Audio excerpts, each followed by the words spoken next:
All right, what's up, guys? Today we're watching TikTokers who became horrible criminals. Now, there's been a lot of them, so let's see if I know exactly which one is like that. Like, a famous TikToker I probably follow that turned into a criminal. But there's a lot of criminals that like TikTok people that turn into criminals. But let's get into it.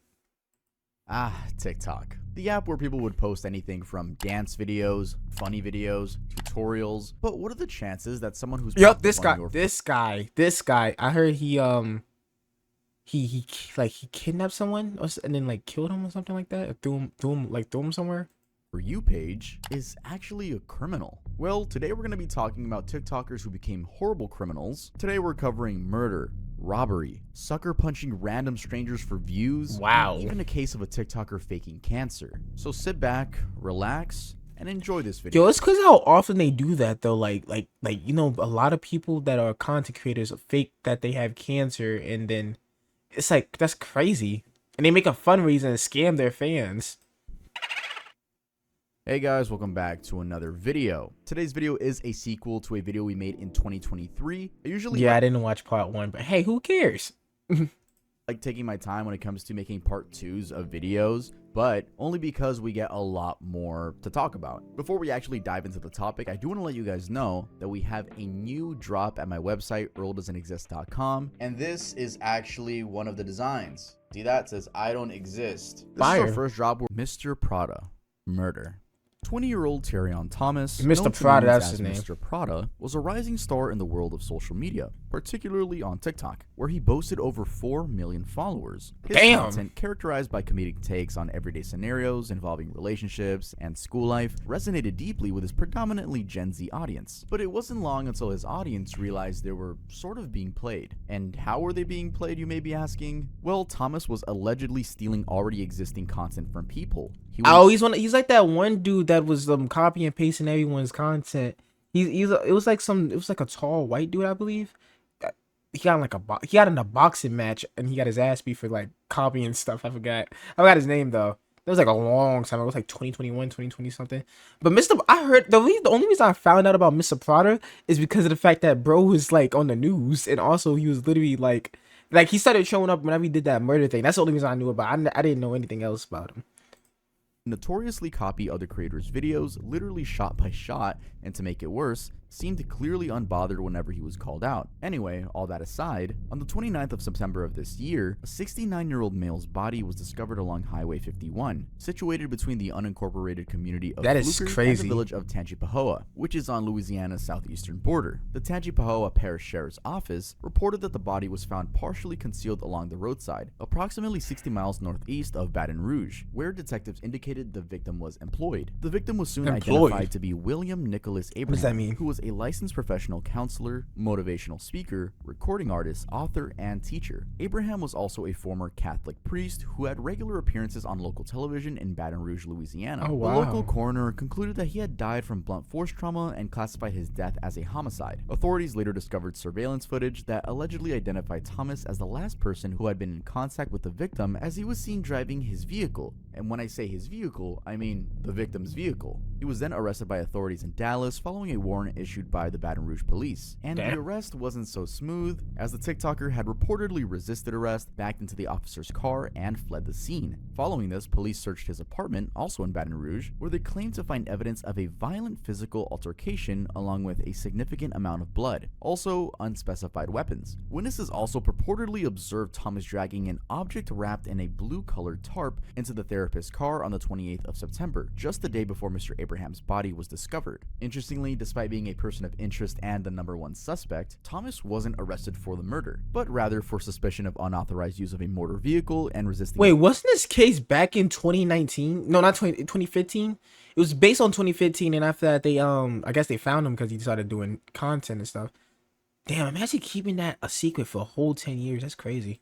Officer, as well as aggravated criminal damage to property after he allegedly backed into the police car while attempting to flee. This case drew significant media attention, not only due to the gravity of accusations, but also because it involved a popular TikToker known for his humorous online presence. Now, although the police hadn't identified the relationship between Thomas and Abraham, or even a motive to kill by the time of his arrest, people quickly hopped onto the speculation. Rumors spread that Abraham was a child and Thomas had been essayed by him during one or several of their therapy sessions, which is probably why Thomas killed him. Remember, that is just a rumor. As a matter of fact, numerous viral posts on TikTok and Twitter surfaced. Yeah, right here it said, okay, several viral posts of TikTok and X, some with guaranteeing millions of views, falsely claimed of Thomas was involved in Abraham's 2015 arrest, during which the therapist was accused of reportedly touching an 11-year-old client. Millions of That's crazy, but the thing is, damn, that he found him like when he got older. He's like, hey, can we talk?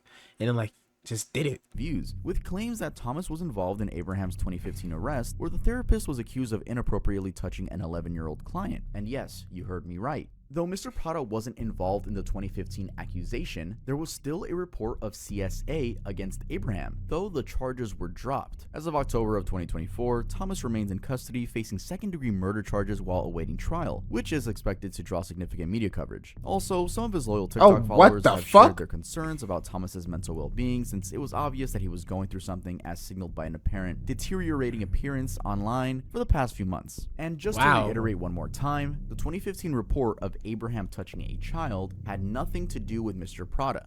That was a completely separate case. And again, those charges were dropped. Some theorize that the 2015 case was Mr. Prada or was someone related to Mr. Prada, which is why he took revenge on the psychiatrist and killed him, but there is absolutely no evidence to that as of yet. And while reading these articles, he's actually eligible for the death penalty. This case is far from over, but it's definitely one to keep your eye on. Yeah, bro ain't coming out. Ladarius Brownlee shot his girlfriend in the face. What? Brownlee, a 28-year-old TikTok influencer from Texas, is at the center of a harrowing case following the shooting of his girlfriend. I mean, if you look at him right now, that nigga, like, he just looks mad, like he doesn't like. But if you don't like her, you didn't have to stay with her, man. Wait, if you know, you know. I want my seat all the way back while driving our car. Sayeda Zara Hashemi. That was on July 4th of this year. Now, this couple is actually well known, as they have a significant presence on social media, where they showcase— I never saw this dude in my life. I think I'm on the wrong side of TikTok. I don't know. Their relationship through their I might be on the right side of TikTok if I'm not getting all these murder cases. TikTok account at Dino and Zara, which at the time of the incident had about 155,000 followers. He looks familiar though. From lighthearted moments to more intimate glimpses of their lives together, overall creating a perception of a typical happy couple. Some people never bought the whole idea, calling them fake and saying that it was a too good to be true relationship. One such comment that caught my eye was, when someone in a relationship spends their time trying to convince strangers online of their happiness, I immediately know they're unhappy. As though to vindicate that line of thought, the incident, which unfolded on the night of July 4th, revealed a much darker reality. So here's what went down. The events leading to the shooting began during the Flower Mound Independence Fest, which Brownlee and Hashemi had attended. Witnesses reported that the couple— Why is you? Well, if they didn't record, we probably would have never known. But like, I feel like it made it worse if you recording your argument and then posting it. But then again, he could have already been unhinged and like just crazy already in general, because he like, from the looks of it in the other video, he was already tight. He's like, man, what the fuck? So yeah.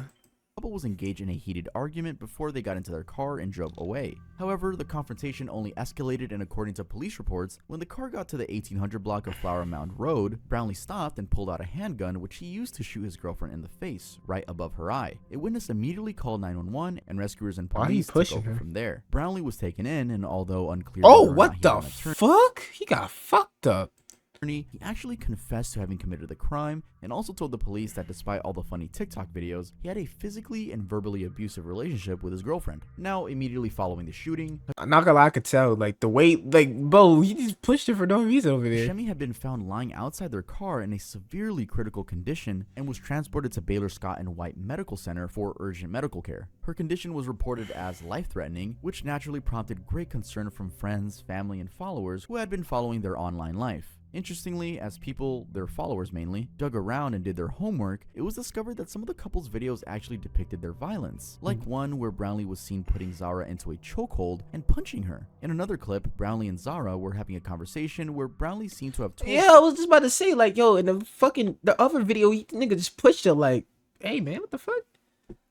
that he would not marry her, and she responded by saying that he would find another wife after she died. That But is some actually users in the video's wild. comment section said that it was some sort of foreshadowing because those words by Zara almost rang true in light of the shooting incident. Anyway, these older videos got a fresh batch of comments issuing all sorts of advice. One commenter, for instance, urged ladies to always look out for the red flags in their partners and to never beg anyone for love, as it appeared Zara was doing, since there's always someone out there that would treat them right. Additionally, that user, and others actually, and maybe rightfully so, pointed out the disconnect between their public persona and private struggles highlights a troubling aspect of social media, where curated representations can mask serious issues. Anyway, Brownlee was held by the police soon after his confession, and given the nature of the crime, the authorities indicated that additional charges could follow, particularly as details of the couple's history and the context of the argument became clearer. His bond was set at $900,000. It was also clear that were he to be convicted of aggravated assault, he would have to— That nigga never get it out. 900,000. I wonder what his,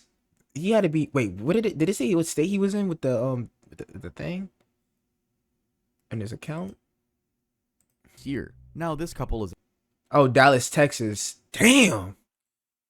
Yeah, he ain't getting out. That nigga is not getting out.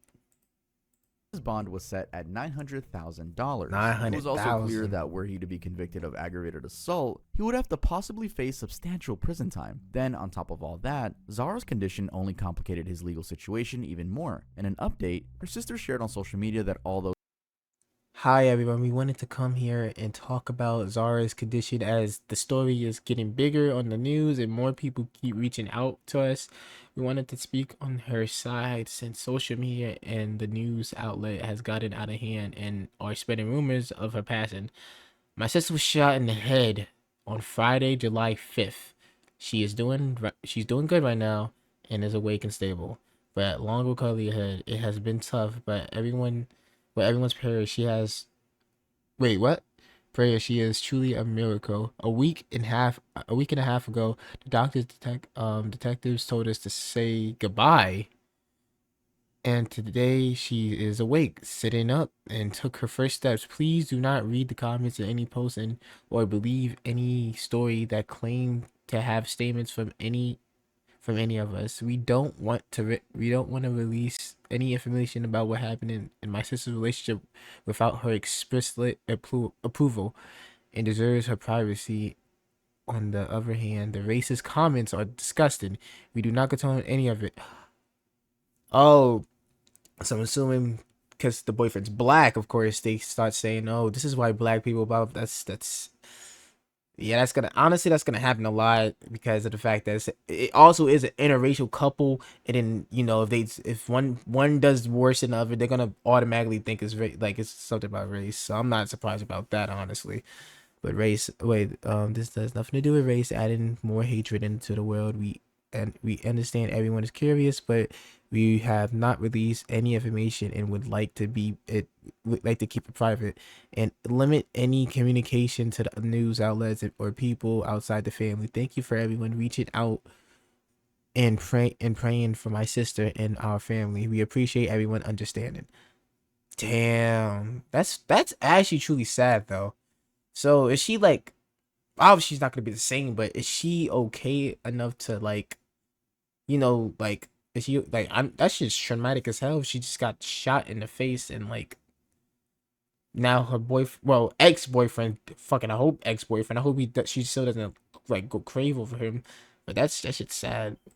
Though Zara was awake and stable, she had a long recovery ahead of her. Her whole family was relieved because doctors had initially told them to say goodbye. They were happy for her strength and recovery. Zara's sister also shared that they didn't want to disclose any information about what happened in the couple's relationship without Zara's explicit consent, saying, "We understand everyone is curious, but we haven't released any information and would like to keep it private and limit any communication to the news outlets or people outside the family. Still, the story is out there and has people talking." In a detailed video done by Law and Crime Network, for example, many expressed heated sentiments. For instance, someone commented, "He should be charged with attempted murder. He literally shot her in the face and she's in critical condition. TF?" And another said, "So you get into a little argument and your first thought is attempted murder? What world do y'all live in?" Now, seeing as it's quite a recent case— I'm gonna be realistic too, like nothing should be that serious. If y'all in that much of a deep relationship, bro, y'all might as well cut that shit off, because like toxic relationships are not the key And like if they don't love you for you, you might as well just get the fuck out of there. Cause that like he looks crazy. Like bro shot his girlfriend off of an argument. That's absurd. But damn, that shit's tragic. Happened just a few months ago and has some depth to Honestly, you shouldn't even be getting the bell. That nigga should get fucking like he should be in there for like life. it. There hasn't been much development on it, and we all know that Brownlee will most likely face serious outcomes once he goes into trial. Of course. Bakari Bronze Ogaro, Mizzy. In April of 2024, a TikTok prankster who went by the online name Mizzy was This found. nigga, okay, I'm not gonna like he looks like a young nigga. He just looks like a nigga that just like just does shit just to do it. Guilty Because of stealing a woman's phone while riding an e-bike. Mizzy, officially known oh, so as he's just a thief. He's just a thief. Bakari Bronze Ogaro, rose to infamy on TikTok after posting a series of silly jokes, though some weren't funny at all. Quite frankly, none of them were funny. Some people, for instance, questioned the types of pranks he did, like invading people's homes and walking behind people then taking off their hats. He was 17 and a father of one at the time of the incident. That was on the 15th of June back in 2022. Wait, how old is he? He did, like invading people's homes and walking behind people then taking off their hats. He was 17 and a father 17.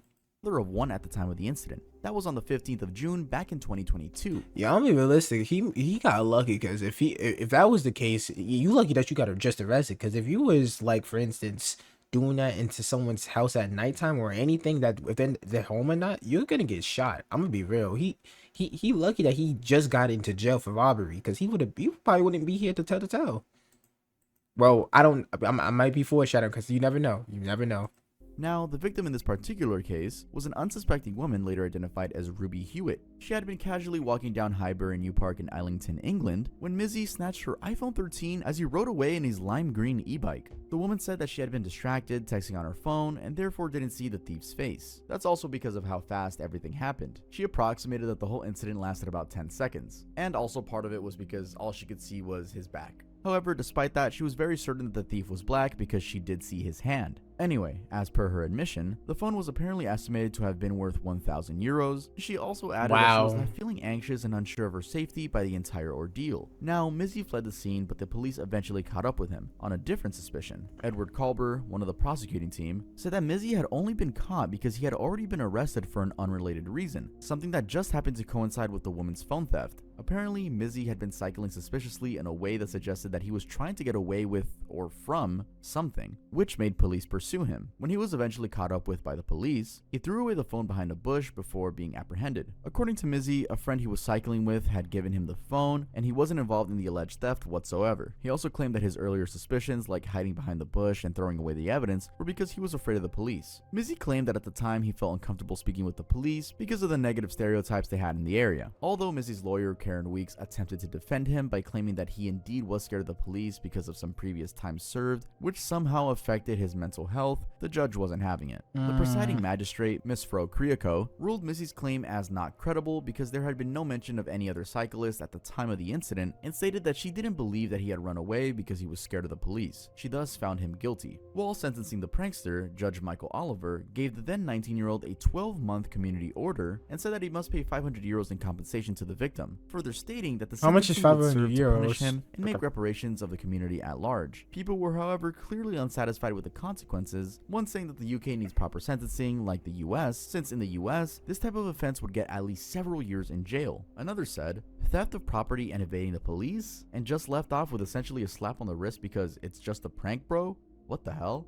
As I said earlier, this dude was a prankster, where all he did was cause unconventional scenes and make people uncomfortable, and this just looked like another one of his pranks. Actually, a little more digging into Mizzy reveals that he actually had another run-in with the law a year after the theft incident. This was in May of 2023. At that time, the prankster was due to stand trial for the phone theft, but the defense brought up new allegations, in which he was accused of posting people's videos on TikTok without their consent. This had happened See, this nigga just doesn't learn. He does not learn. less than a day after the UK had passed the criminal behavior order, and in the video, Mizzy can be seen and heard mocking the British judicial system, saying that the UK law system is weak and a big joke. He was released on bail and was released to go on trial later in the year. Some other videos on his Snapchat were also presented in court and showed Mizzy roughing up some victims of what he claimed was a hoax video that he did with the victim's consent. He further added that he wasn't the one who posted the videos, and insisted that a friend of his who had his login details posted it without his knowledge. This led to him being banned from using social media apart from sending messages. He wasn't allowed to post videos, especially without the prior consent of anyone appearing in them. So by the time of his trial for the phone theft, Mizzy had That nigga got on the news. That shit crazy.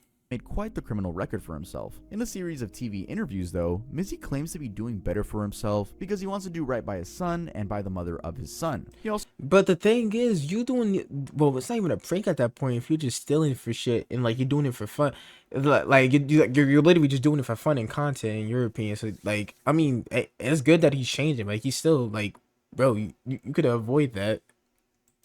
apologized He could have pranked it, like, you know, he could have done them Walmart pranks, you know, like just staying at a thing. He could have been like those type of pranksters, but no, you're just like doing what a douchebag would do. for causing any harm or psychological torment to all of his victims.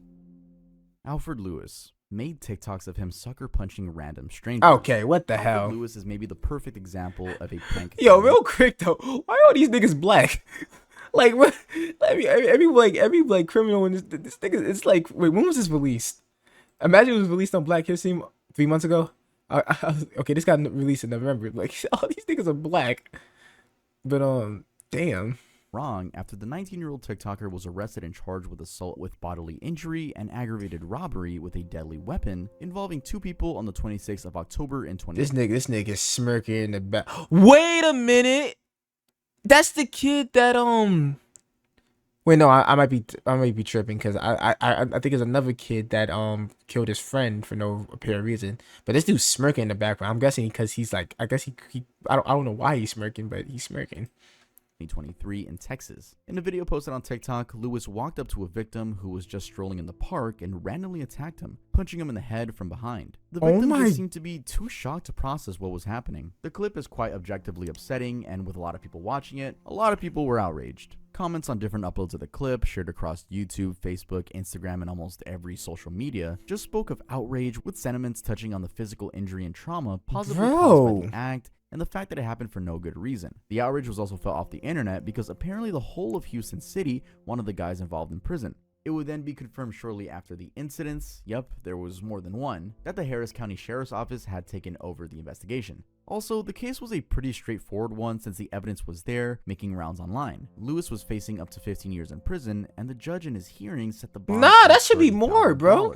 There was also the requirement that he wear a GPS ankle monitor, and that he be placed under house arrest once he was released from prison. This, by the way, was a much more lenient bond compared to what the prosecutors had demanded. That nigga must got his shit out in jail then. This is especially because Lewis beating up old people for what? Crime. Also, or anybody. In an earlier video before the one that went viral and got him in trouble, and this is based on court documents, Lewis was seen approaching a man, tapping his shoulder with a firearm and pointing it at him while demanding that the man give him his phone. When he refused, Lewis could be seen passing the gun to his friend, who then pointed it to the man as Lewis punched and choked him. Locals in the area probably unaware that this was supposed to be a prank. That's just that rage bait. Like he's just a rage baiter. Like niggas that just do too much. They would go to do normal things, enjoy time with their family, or walk the dogs. Most had come to find out about the video from it being posted on the Nextdoor app. Shortly after that incident, news reporters had then flooded Lewis's house, and to their surprise, he was willing to give them an interview. According to him, it was nothing more than just a TikTok prank that he and his friend fuck out of here. While they were hanging out in the park. 11 talked to Lewis, who admitted he was the guy in the video and that he regretted it. I just made a mistake, and everybody makes mistakes. Lewis went on to share he did it to get likes and views on social media. The friend Lewis was with and who had allegedly 18-year-old Kingston Miker to be 18-year-old Kingston Miker. Now, the part that really sickened people was that the boys were laughing and seemingly unremorseful for what they were doing. Lewis did try coming up with a big brain excuse though. You want to hear it? He said that people hadn't seen the entirety of the video. They just saw the bad part of the video. He said that what people hadn't seen was that he gave the man a hug after the prank and shook his hand.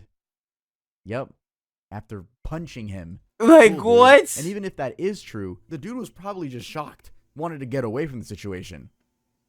Look guys, I'm just throwing in my 2 cents, Tuv's 2 cents here. I personally think the reason they recorded this was because they wanted it to be perfect excuse in case they got caught or anything. Well, it was just going to be a prank, but in reality, it wasn't going to be a prank. They were just going to steal this guy's phone or beat him up for fun. I don't know why you would actually think this is a funny prank, but hey, maybe they did. Remember, that was just a tough theory. Maybe these guys actually thought that was funny.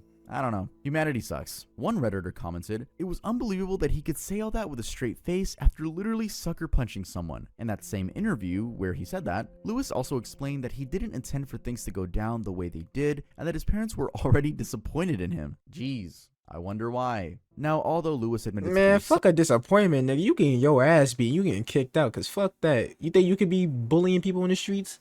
Hell no.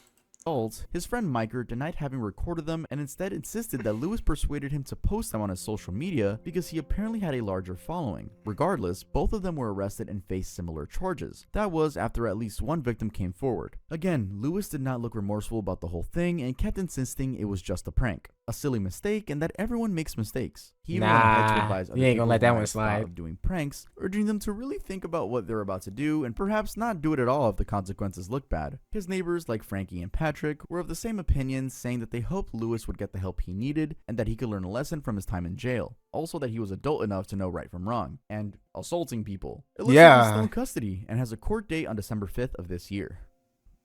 Icy Wyatt. Too famous to go to jail. Y'all don't know who I am? Are you serious?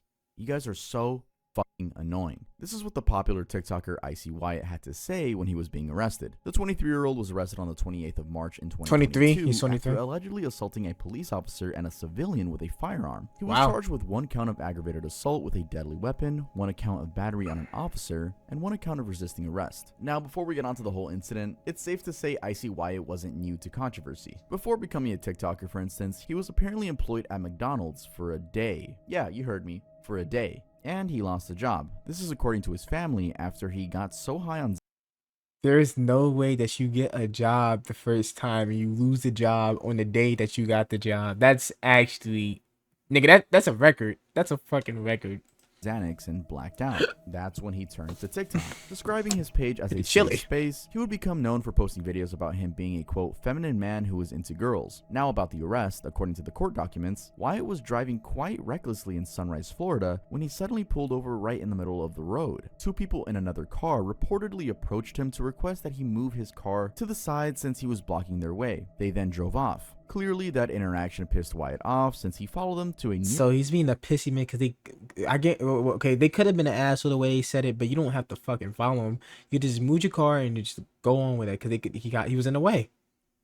Nearby Chick-fil-A parking lot where both parties seemed to engage in a heated argument. It was at that moment that Wyatt allegedly pulled out a gun from his car and threatened the two. Noticing the gun, one of them retreated and tried to get back into their car, but Wyatt took that opportunity to hit him on the head with the back of the gun. Wyatt then attempted to flee the scene, but the victims as well as witnesses had already dialed 911. Interestingly, Wyatt was also on a 911 call by the time the police officers arrived. He had, however, given completely contradicting information to the operator. According to him, he had pulled over because someone had tried to kill him. 4 guys had jumped out of a truck and threatened to beat him up, so he pulled out his gun in self-defense. He got arrested though, not very cooperatively. Body cam footage shows him being pushed down as he resisted and even kicked one of the officers in the thigh. He even asked one of the officers how he didn't see a problem with what was going on. His exact words being, "You don't see a problem that somebody with a bright pink car, who was famous online, gets with on the freeway all the time?" The body cam footage shows a video of his girlfriend Moir, who defended him, claiming that he hit the victim with his gun because they were attacking him. People would go on digging around. Man, oh what the fuck? Okay, first of all, obviously she's defending him because without the money, she's cooked. She's only dating for the money, I guarantee. And soon enough, they found out that this wasn't his first time he'd been in a traffic infraction. Turns out that he used to live in California, but moved to Florida because he wasn't allowed to drive in California anymore. He had several driving offenses, including being under the influence and having suspended licenses. Even worse, Wyatt had previously posted a video of his road rage, captioning it, "Don't play with me, the fuck." Anyway, Wyatt had a court hearing the following day, which he bonded out and later urged his followers to not believe the quote false news, and then posted a TikTok video mocking everyone who had tried canceling him, saying that nobody could get rid of him. He went as far as calling the paparazzi on himself to justify why, and he said, "Y'all don't know who I am?" And an interesting turn also, of all people, Wyatt's reaction to his arrest and the possibility of a 20-year sentence led to a TikTok beef with his own mother, eventually ruining the Nigga needs more years than that. relationship because he failed to take any of her advice against violating any other traffic rules. Yep, he was rearrested while still out on bail, and a judge ruled that he would have to remain in prison until his trial date. He had shared a TikTok video predicting it would only be a month, but 3 months later, there was still no word from him. Probably realizing the gravity of the issue, he wrote a letter to the judge claiming to feel horrible about how he handled the whole situation, but the judge wasn't having it. Eventually, he was sentenced to 5 years in prison, followed by 1 year of house arrest with a 5 years? Stick only got 5 years in prison? Yo! He literally had a gun. He had people at gunpoint, and then after that hit a cop. Only 5 years? I'm not gonna say it. But y'all know what I'm thinking. Yeah. Wait, maybe I'm thinking it wrong. Maybe they meant that he has 25 years. Let me repeat that. him, saying that nobody could get rid of him. He went as far as calling the paparazzi on himself to justify why, and he said, "Y'all don't know who I am?" In an interesting turn also, of all people, Wyatt's reaction to his arrest and the possibility of a 20-year sentence led to a TikTok beef with his own mother. There's a fucking possibility. This thing only has 5 years in prison and 1 year after 1, road rage, 2, pulling out a gun on people, 3, kicking a cop. I'm not gonna say it. Eventually ruining the relationship because he failed to take any of her advice against violating any other traffic rules. Yep, he was rearrested while still out on bail, and a judge ruled that he would have to remain in prison until his trial date. He had shared a TikTok video predicting it would only be a month, but 3 months later, there was still no word from him. Probably realizing the gravity of the issue, he wrote a letter to the judge claiming to feel horrible about how he handled the whole situation, but the judge wasn't having it. Eventually, he was sentenced to 5 years in prison, followed by 1 year of house arrest with a GPS monitor and 4 more years on probation. He was also required to have a mental health evaluation and prescription compliance. I let it. Wait, no, that's still not enough. 5 years, 1 year probation, and 4 years. 4 years of what? Years on probation. He was also Wait, what? 4 years on probation? in prison, followed by 1 year of house arrest with a GPS monitor and 4 more years on probation. 4 years of probation. This thing is okay. He was also required to have a mental health evaluation and prescription compliance. That sentence seemed to have vindicated those who believed he was acting too famous to go to jail. He should have more Percival years than that. Jumped into a gator pit. Clout chasing is definitely not anything new, but Okay, jumping into a gator pit. Is he dead? He's probably dead. if there were rewards for it, this guy would definitely get one. On May 31st of 2023, the 20-year-old TikToker risked his life by jumping into a zoo's alligator pit at the Busch Gardens Tampa in Tampa Bay, Florida. At the time, this dude only had 1,184 followers across So why would all you social do media it? platforms, You shouldn't do it at and all, some but why thought would it you was do odd it? for him to do such a TikTok stunt for that number. Anyway, on this day of the incident, Jacob snuck into Busch Gardens with 2 of his friends and pretended to be stuck in one of the roller coaster rides. They then reportedly stole snacks from an unnamed concession before heading to the alligator exhibit, where Jacob recorded the entire stunt. In a video that he later posted on his TikTok, Jacob is seen hopping 2 fences that separate onlookers from the gators and then holds the camera towards the reptiles. He then does his best impression of the famous Australian zookeeper, Steve Irwin. By this time, a crowd has started forming and a bystander, who was also recording, tried to warn Jacob to get out, but Jacob ignored the pleas, completely unfazed by the possible consequences. Instead, Jacob called him, quote, another wild Karen. His action actually made some speculate about his mental state. Anyway, it didn't take long before Jacob was identified and tracked down. The Tampa police issued a probable cause warrant for his arrest, and just a few days later, on the 5th of June, he was arrested. His case was pretty straightforward, as he and his 2 friends, identified as 19-year-old Lennon Miller and 18-year-old Christian Gonzalez, You should have were jumped in the charged water. with burglary and petty theft. For your information, Florida law dictates that burglary is a 3rd-degree felony, which is punishable up to 5 years in state prison. Luckily for Jacob and his 2 other friends, they didn't face any jail time. But in addition to those charges, Jacob was required to complete 75 long hours of community service, pay $135 in restitution to Busch Gardens, submit a letter of apology to the park, and take down all social media posts and content related to the stunt. He was also restricted from having any sort of contact with the park, among other conditions. According to the spokesperson for the state attorney's office, Aaron Maloney, the park was satisfied with the resolutions. Maloney also said that Jacob did not have any prior criminal record, which must have played a huge role in the verdict. Following the incident, Busch Gardens has since installed additional fencing around the exhibit, probably to reinforce security and prevent similar incidents in the future. Although this did anger people, they rightfully blame him for ruining future visitors' experiences. I want to be realistic. That nigga got lucky. He lucky he didn't get his ass shoot out by you lucky that they was shy enough to like at least stay in the water, because they would have ate your ass if they was hungry enough. Faked cancer, got fined $39,000.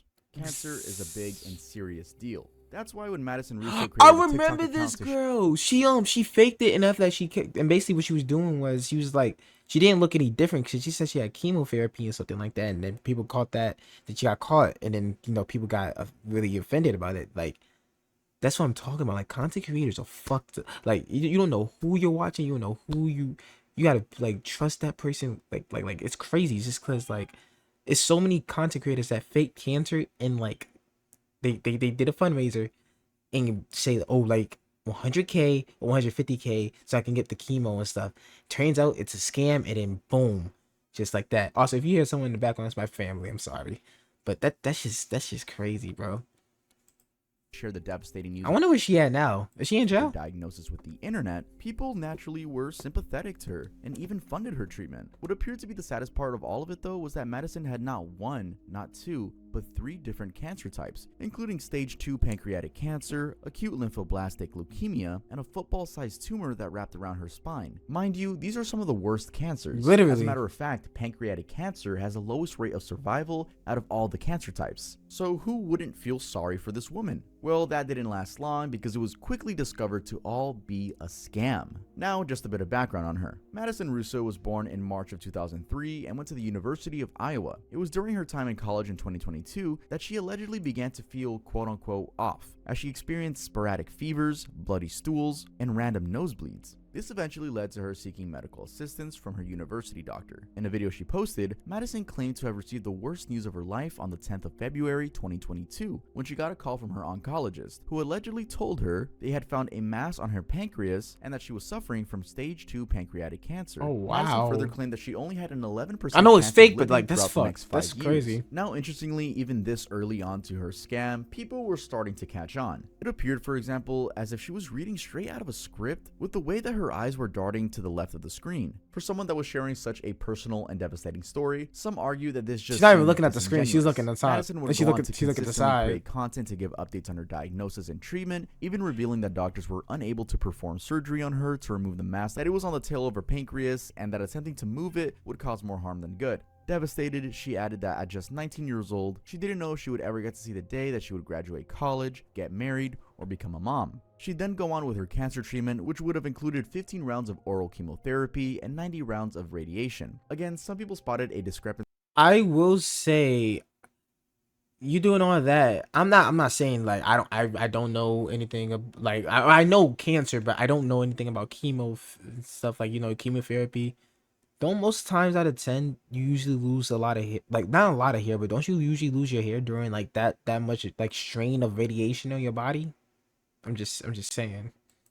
in her claims, as she had long, healthy hair Yeah, that's what I'm saying. Like, in yeah. all of her videos. Interesting because while not every cancer victim loses hair, the type of treatment Madison was claiming she was receiving usually involves some hair loss. In response, Madison posted another TikTok Like video massive where she explained that radiation. she hadn't lost her hair because of the brand of chemo she was on, and because she had been taking biotin, a supplement used to boost hair, skin, and nail growth. But there was still more doubt, like how she juggled everyday activities while on chemo. Then Madison allegedly even stole pictures and videos from actual cancer victims. That's and used them to actually create a whole fucked pity up. party. On the money side, documenting her health journey on TikTok for most of 2022 allowed her to raise more than $37,000 on GoFundMe from at least 439 donors. Her scam came to light when she got the attention of medical professionals who ruled out the likelihood of her diagnosis. This sparked an investigation, and police found out that she had actually never been diagnosed with any cancer at any medical facility near her. She thus was arrested in January of 2023 by the Eldridge PD. Now, if you ever saw any of her videos, you know that she tried her best to showcase her undergoing treatment. Tubes, IV bags, hospital gowns. And these all turned out to be props. Props that police found in her apartment while doing a search. Madison was then set for trial in June of 2023. She pleaded guilty to first-degree theft. No jail time was granted though. Instead, she got a 10-year suspended sentence and was ordered to pay $39,000 in restitution and an additional $1,370 fine. So if she stayed out of trouble for 3 years of probation, she would technically be free. Not a popular verdict. That is actually bullshit. She deserves to have more. She deserves to be in prison for that. Like,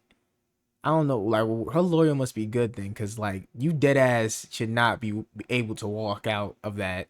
By any means. The Scott County prosecutor, Kelly Cunningham, said that there was no need for a harsher sentence because she was unlikely to commit another offense, considering she I had don't no give previous a criminal fuck. history, had good grades in college, and was employed. Okay. The decision was questioned by the likes of Rhonda Miles, who runs a pancreatic cancer foundation in Nashville. Miles questioned why Cunningham was defending I'm giving that innocence. bitch 30 However, Judge years. John Telline Maybe denied her a defense I'm not a to judge, make sure so that her criminal record wasn't wiped out and that anyone who dealt with her in the future knew exactly what they were getting themselves into. Madison did apologize to her victims, but also said that she never set out to make up the cancer story out of greed of money. All she wanted was something to bring together her dysfunctional family.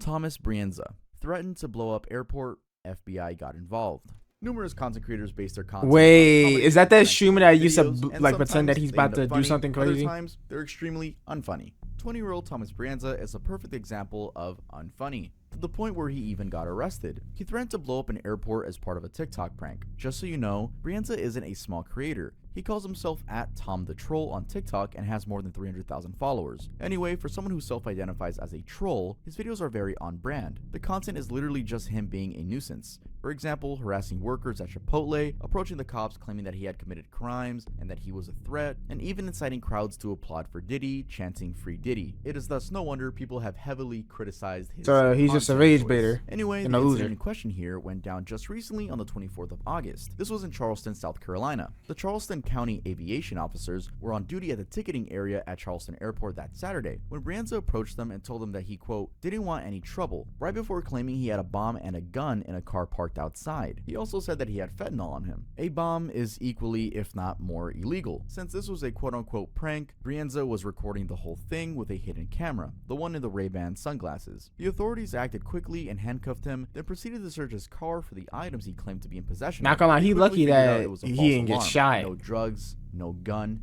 and definitely no bomb. It was later discovered that Brienza was at the airport to pick up one of his friends that had ridden there with two different friends who were in the car during the search. Although the two admitted that Brienza does such things on social media, they had no idea about this particular prank. In fact, their exact words were, "He has never done anything this stupid." Anyway, his crazy stunt resulted in him being taken to the Al Cannon Detention Center on a charge of possession or threat to use weapons of mass destruction. He was detained there, during which he was reportedly very cooperative and that he was clueless about the severity of his actions. This was clearly a very serious offense because even the FBI was contacted and a search warrant was granted for his iPhone and the sunglasses. The Damn. FBI also reported that based on the charges, Brienza ought to have been placed on a no-fly restriction. Although it's uncertain if whether or not it got to that point, if it had, it would have meant that Brienza would be restricted from flying within, into, or out of the United States. Later, a judge ordered Brienza to be held on a $100,000 bond, which he paid up and got released amid mixed reactions. Oh, He so then he's a went rich ahead to kid. post a TikTok video appreciating life as beautiful, adding that he didn't take it for granted. He even slid in a Bible quote, Jeremiah 29:11. Safe to say, he might have realized he flew too close to the sun and that people wanted him in jail. Some saying that it was so that from there, he could, quote, hop from cell to cell making pranks if he wanted to.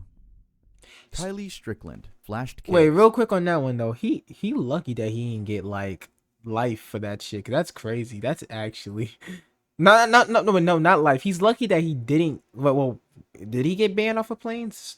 Because if that's the case, like you can technically drive there, but that's going to be forever. But say if you want to go out of state and it's like the ocean and stuff, damn, you cooked yourself.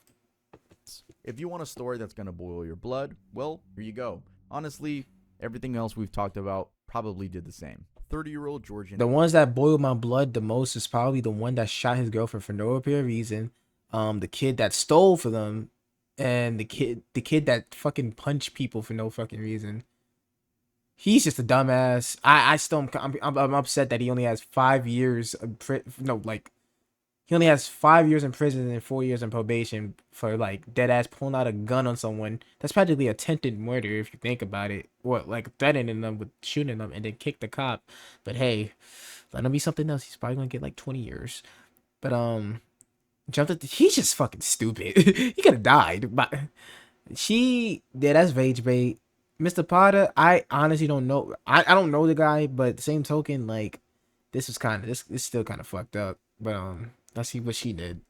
And TikToker Kylie Strickland was arrested on charges of electronic pornography and child exploitation after flashing 2 underage boys while on a TikTok live. Before we get into the case, a little background on Strickland. Born on the 18th of October 1991, she grew up with her parents and siblings in LaGrange, Georgia in the United States. That's pretty much we know, not much is known about her. So she's a fucking she doesn't have that predator. much clout. We however know Strickland was in a relationship with Cody Weems, which ended after Wait. Kylie has been in a relationship before and has 4 children. She was once in a relationship with a man named Cody Weems. Unfortunately, the couple ended their relationship after Kylie accused Cody of domestic violence. Stickland and Weems had only dated for a few months.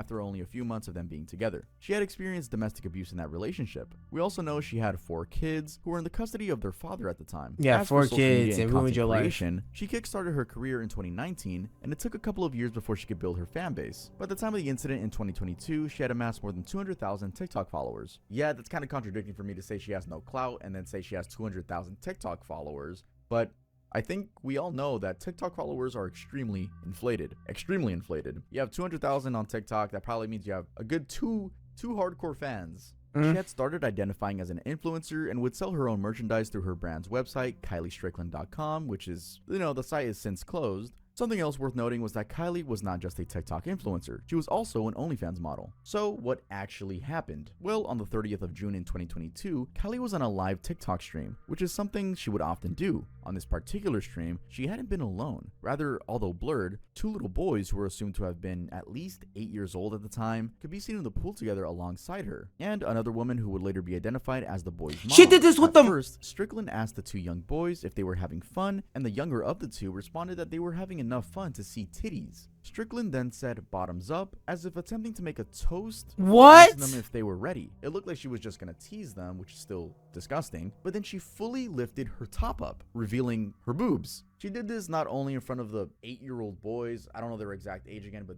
they're single-digit boys. The mother Nigga, of the boys, what? and also doing it on a live stream, just recording your crime, the amazing thing that influencers do when they record their crimes. I'm sure the police is just so fascinated by the fact that we live in this new era where people just record their crimes. And a really weird part was that the 2 boys' mom seemed unfazed. Saying that this whole thing caused an outrage is an understatement. The host of the Dad Challenge podcast, for instance, criticized the entire thing, acknowledging that the boys were victims and also questioning what kind of parent would allow such behavior. The incident had happened in Pike County, Georgia, and the sheriff's office there immediately began an investigation. Kylie was arrested and later released on bond. Once out, she got on another live stream to share updates. The investigator had said that he didn't want She got released on fucking bond for being a pedophile. Okay. to see anything like that again. That somehow made some feel like she was making light of the situation, and questioned what would have become of the situation if the tables were turned and it was a middle-aged man flashing 2 little girls. People, especially parents, And a were different agitated, and despite a different all the criticism of. Some efficacy. people were weirdly on Strickland's Yeah. side, claiming that all she had done was, quote, just shown boobs, which should not have been such a big deal. Strickland defended herself by saying that the affected little boys were not as innocent as everyone thought, that they had seen more boobs than she probably had in her entire lifetime.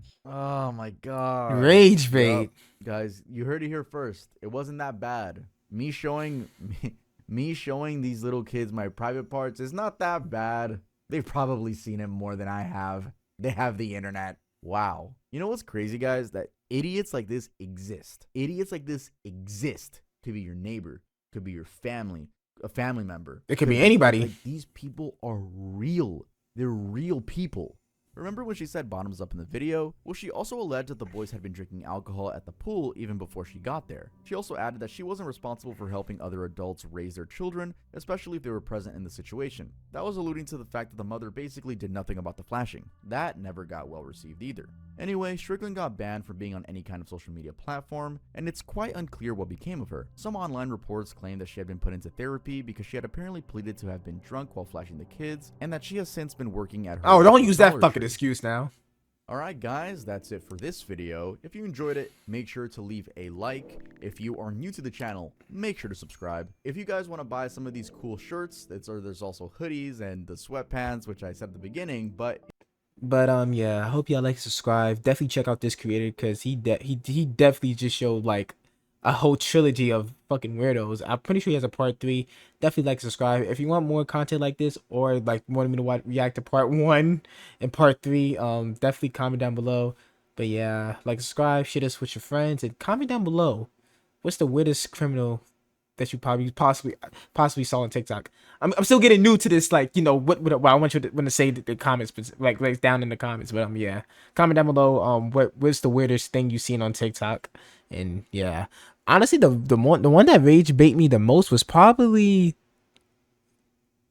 the one where he just punched the people for no reason. Cause like, bro, you had keep